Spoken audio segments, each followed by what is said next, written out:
Welcome to Zimbabwe.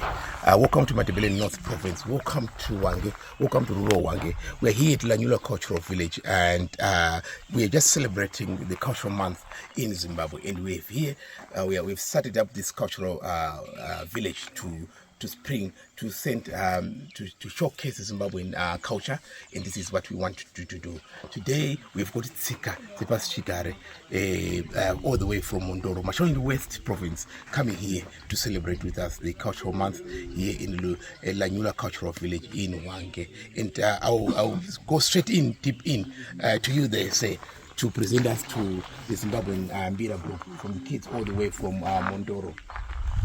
Go ahead. My name is Alois Mtiniri from Mondoro Chifuzi.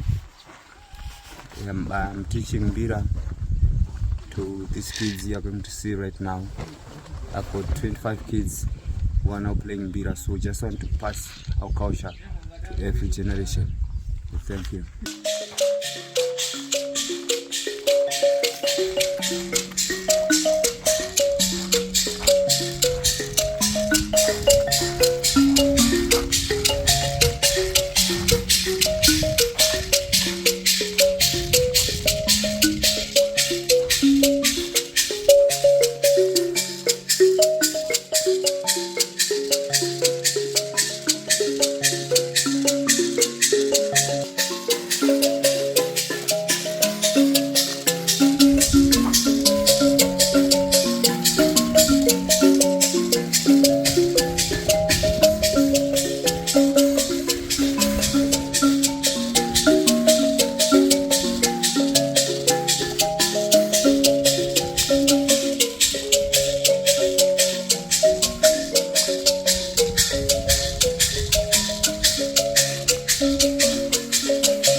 I